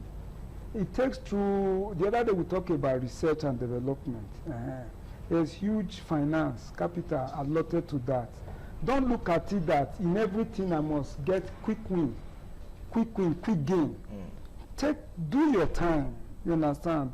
Study hard, and before you will know those things that are easily available to you. Okay. If you know the composition of the crude oil that is under our foot, you understand that when you distill it, you have so many byproducts. You understand, even down to the bitumen that we now go and source for as a raw material in constructing our road. You will not have that mind to say, let me sell it, to the international market for them to refile. And imagine the other day now, is it not Dangote that was saying he's taking delivery of crude oil from another country? When in OPEC, we are one of the biggest country with huge resources in crude oil. Why will it have to be sold? You understand? Because this same international organization that I'm very, very upset about, we want to use it as collateral, to get you the fund, that is, you see, in so many instances, it is easy for you to borrow. But how is good? No nation on earth will say it does not borrow. You understand? It's good to borrow, but what do you spend it on? So one of these challenges. Do you think we are borrowing too much as a nation, for instance? One, we are borrowing. We are not using it for what it is meant. So the problem is not that we are borrowing. No, it's not that we are borrowing. But you don't think we are borrowing too much? We are even borrowing too much because it is not being spent for what it is meant. Okay. So these are all these things we have to look at. Our nation, we should take the bull by the horn. Let us go the hard way. Do your time. Pay the sacrifice. Work on your raw material. let it be that it is the product you don't have the raw material of making, you will not make for exchange in the international market. Because if you keep consuming, you are worsening your balance of payment deficit, and that will lower your voice in the international community. You understand? You cannot be talking when you are a highly indebted nation, where other countries are talking, heads of states are talking. Mr. Kingsley said. You understand? You have no voice. You understand? Because of what I do, you understand, I'm able to stand shoulder tall when it comes to deciding policy, even for this state and nation. But if I have been so dependent on salary, looking up to somewhere, I will not have this credibility. So what I'm saying to us here in Nigeria, even to Africa member states, let us look inwards, work on our raw materials, add values to them. Then let it be that it is what you don't have, you make for exchange, to balance the economy. There must be trade, whether it's by barter or by currency. There must be trade, whether at the local market, national market, and the international market. So that is how it is. We must invest in education. Let us know, the composition of what we have, and how we must utilize them. And also talking about monitoring. You understand? It is the duty of like the legislative arm to check what the executive is doing. So if there can be a way, each of these arms gets their funding from the constitution, not passing through the executive, I think that would be another way that this monitoring will be more effective. You understand? Because it becomes like an appendage of the executive, even to the judiciary. Just not too long, we are told that judges should not be taking gifts so that it does not corrupt them. Yeah. You understand? Because if what they decide, what pays the piper dictates. You understand? Is coming from only the executive. They'll be able to, that will influence their judgment in court. Then for the legislator, that will influence their oversight. We cannot be keeping moving around circles, circumnavigating and think we are going far. You come to where you started from, you go over again, you come to where you started from, and those around their journey, they are heading on. So that is how it is. Let's invest in education, then monitoring and evaluation, very important.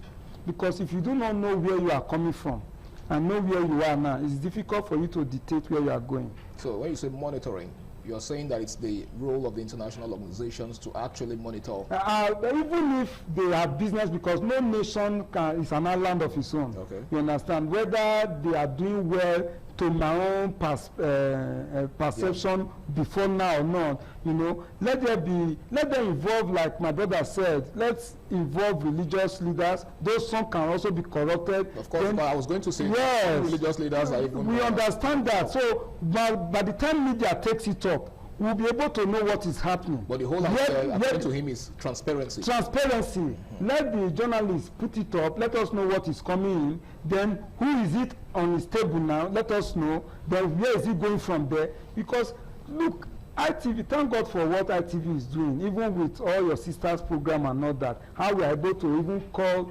while on program, we call a sitting chairman, called DPO, called the state commissioner of police, to give accounts of what they are doing. This makes for check. It's not just what the legislators are doing that we don't see.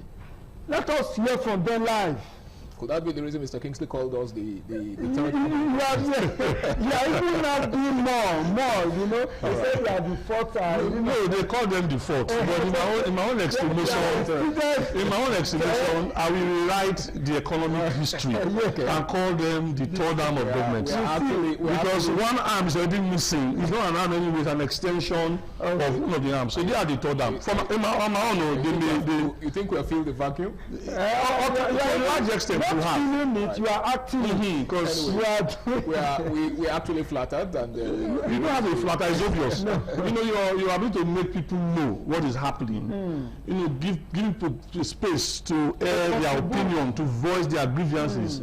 You are now doing the job that we expect the legislature to do. That's what you're doing. Okay. I'm not speaking about any legislation in Nigeria, because it's like the same trend all over. Yeah. When you have an assembly that is at variance with that we have in River State, it's always volatile. There's always one institution where the assembly will say yes. And our late Archbishop, Patricia, will say, if you have people around you at the yes type, you know you are finished. The Bible says, all men say well of you. Yes, you are not safe. All right.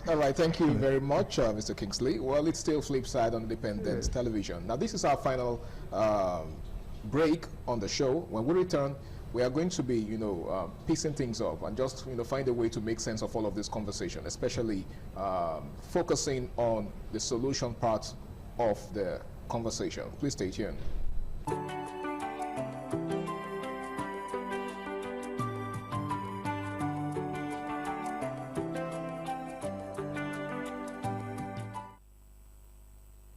Welcome back. This is the final lap of Flipside for today, and I still have Mr. Kingsley Ikeke and of course Deacon Matthew Ehorobo right in the building with me. Now, finally, I would like us to begin to examine the way out of this problem, because so far it seems like we've been focusing on the problems and so let's begin to profess solutions in the best way that we can. Now, let me ask you this, Mr. Kingsley. What reforms do you think are needed to make international organizations more effective in Africa? The one first thing I said when I was talking was that we need your arm. In trying to get ready for this program, something struck me. I remember that when you say cleaner air or using a greenhouse emission, whatever, there used to be compensations. I forgot, but when I was trying to, when I got through, I felt there used to be, so I checked. There are funds. As I said, education is one of the key. Journalism is another key. That people should be aware. For instance, if Edo State, for instance, now decides to change all the transportation vehicle into electric cars or into solar vehicles, they can do a proposal, a calculation of the level of emission that comes out of these vehicles on a daily basis, and the benefit of bringing in vehicles that don't use fossil fuel. The fossil fuel are the one that comes from petroleum. And those vehicles that don't use fossil fuel, they tend to be more friendly to the environment, and they make the environment healthier. They also help to check climate or global warming, because most of these vehicles that we use, or machines that we use, we do what we call carbon 2 oxide, which forms carbon 4 eventually. And that carbon 4 has a way of trapping heat. And when it traps it, you have what we call the heating of the atmosphere, what we call global warming. The other ones that deplete the ozone layer. The point I'm going to is this: if we are aware, but there are funds, there are no concessionary loans. When they know that you are trying to make the environment healthier, they give it to you with almost zero interest. So you can now implement those transportation, like we talk about CNG, that the emission rate is far minimal than the regular diesel or fuel. So you can have a calculation and make requests, and you are giving, even funds outside the loans you are giving. So we need enlightenment. That's why I say you are very key to this matter. We need education. We should be enlightened. We are ahead. I think there's a university that is using solar keke. Yes. So that does not use any. Does not pollute the environment. It makes the environment healthier for all of us to live in. If they are covering a very large population and they could calculate what they have removed by virtue of this new introduction, they are compensated. People should go and investigate. Most of these things are hidden. They are buried because the awareness is not there. People are not aware. Even though we are aware of most entertainment, Wizkid is coming, Davido is in town, Rema is in the stadium, everywhere is jam-packed. Those ones that brings benefit to life, we don't emphasize them, and we don't reward them accordingly, and that keeps us in the dark. And once we're in the dark, after a while, you begin to see. And what you see is not the real thing. What you are seeing is virtual. So we need education. We need you guys to step up your games. Investigative journalism, very, very important. The case in question, which they are still battling with the chief of staff and the whatever, and that person's agency was captured in the budget. Somebody raised the eyebrow. This agency is in the budget. Now they are investigating. Only God knows the truth of the matter. But the point is that somebody looked into it when they were trying to deny the existence. They found that same body was captured in the national budget, and money was assigned. So who was supposed to do an oversight? Who assigned people to the agency? So many questions get unanswered. Okay. You have something to conclude quickly. To add to that, I want our politicians to know that, I keep saying this over and over, your political party will come and go. what remains is your identity. First, you are a Nigerian or you are an African, and that is your identity in the global community. You understand? That is your DNA, your deoxyribonucleic acid. It works in you, and that is what you transfer to the next generation. 4 years will come and go, 8 years will come and go, but what you make out of it, the value of your economy, remains. So they say he that lives in a glass house does not throw stone. You know, if you want Nigeria to take her pride of place in the community of nations, know that it is beyond your political party. So let us stop patronizing those that help us carry ballot box during the election. Stop, look for technocrats, those that are professional in that field. You know, like you imagine a medical doctor who walk all his way through the school, you know, blocking lecturers and all that. That is when you see the number of deaths, you know, coming from surgeries and all of that. You know, but if you know your onion, you know what you are made. The last time we had in the immediate past doctors, president of all doctors, he's a Nigerian, even an Ibeman. World Trade Organization, he's a Nigerian. That is the chairman there. So we have brains here. Let us know to add value to our resources. We may be well read, know all the theory, but if you do not have product to offer and service to tag to your identity, you keep living a consumption life, and your imports, your balance of payment will keep displacing, at the international community. So what is necessary is that it is beyond your political party. You understand? It is beyond your tenure. Patronize professionalism and be transparent in your dealing. You understand? It is, Bible says, having food and raiment, be content. It is not food or money or a car or a house our leaders are now still looking for. They have all of that. So let them be content with what they have. In a nutshell, they should strive to make impact. Make impact, positive impact, such that when you travel out, it will be respected that this is a Nigerian. Right. Your passport, will be given the honor it deserves. It's okay. Thank you very much. I'm taking Matthew Ahirobo, entrepreneur and, of course, public affairs analyst. Thank you so much for being on the show. It's nice being here. And, of course, the erudite Kingsley Ikeke. He's actually a clergyman, but it's actually amazing how much he knows about Nigeria and, of course, international affairs. Thanks so much for being on the show as well. Thank you very much. Well, it's been Flipside on independent television, and it's been a very interesting conversation. It's also an ongoing one because it never ends here. There's so much more to say. But I guess that is where our leaders come in. That is where the stakeholders come in. Okay? It's not just enough to talk here. All right? We expect that action is taken.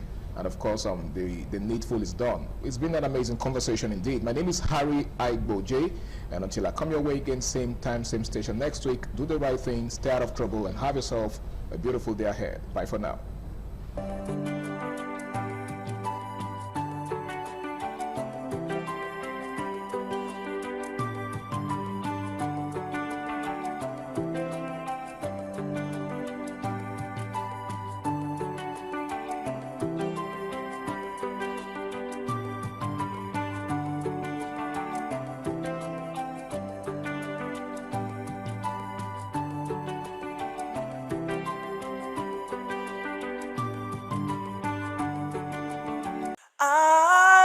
ITV, certainly the best.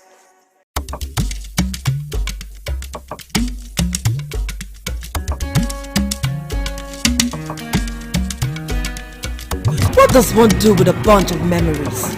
Laugh about them, cry over them, or capture them? I know what I'll do with such memories. I'll showcase those memories. Yes, I will show them to the world. I will flaunt those memories. Showcase that marriage ceremony of yours. Burial ceremony?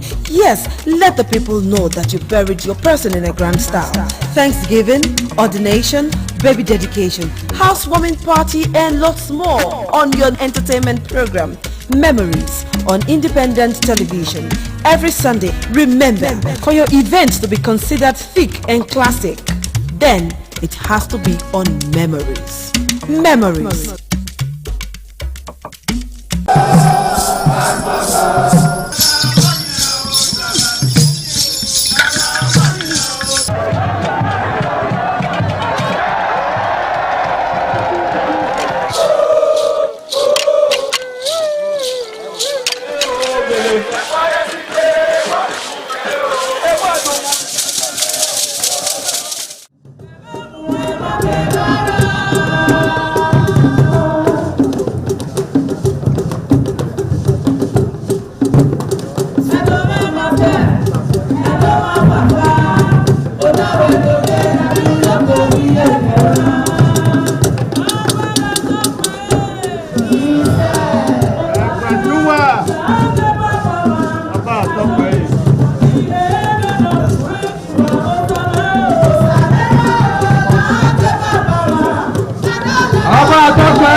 Ẹ̀gbọ́njúwà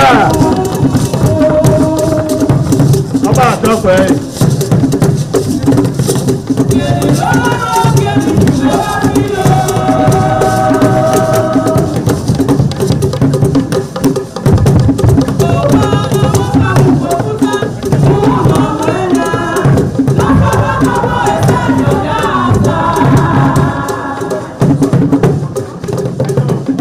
Ẹ̀gbọ́njúwà ọba àtọ́pẹ́ yìí.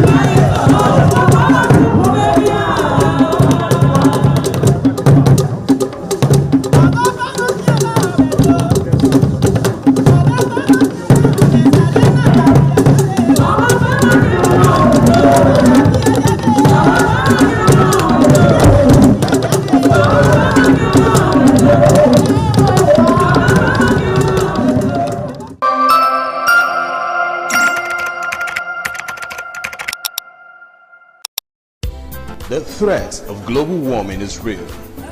You have seen the destruction of lives and property as a result of incessant flooding. Make the environment a conducive place for all to live in. Stop polluting the environment. Protect the environment today. This message is brought to you courtesy Independent Television and Radio.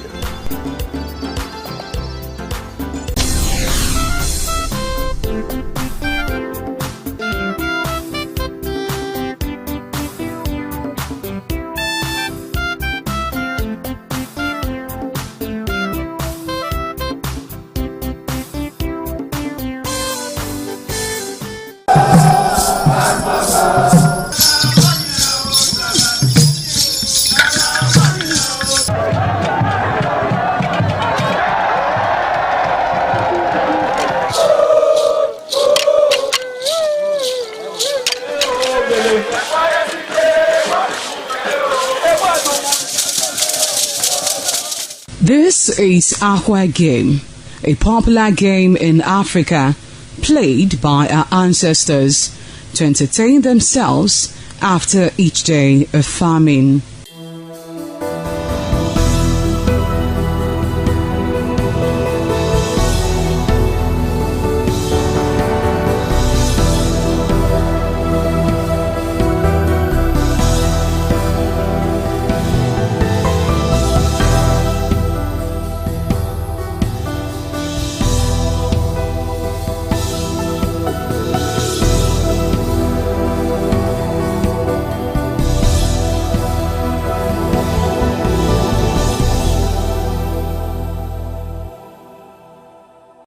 It is also relevant in our coronation in Africa. It is a sport and indeed very interesting, as every seed had a role in the game.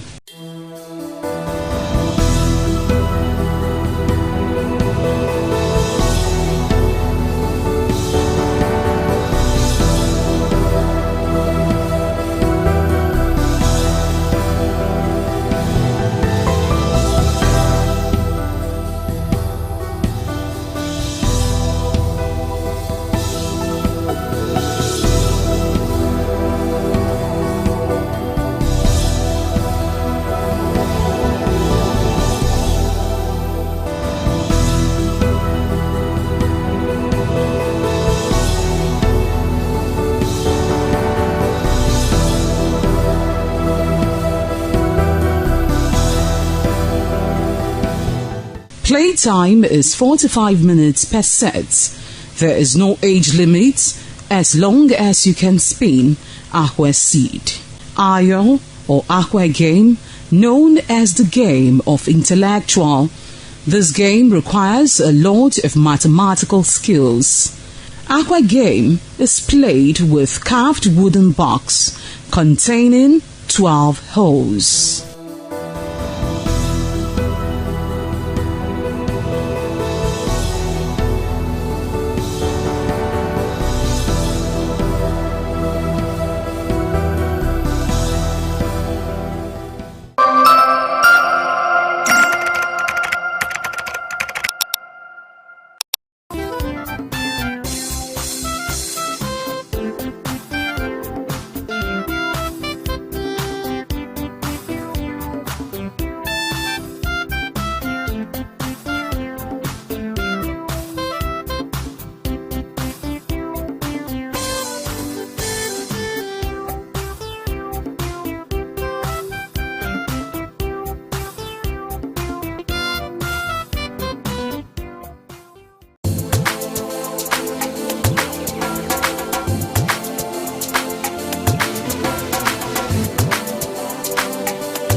A very beautiful afternoon.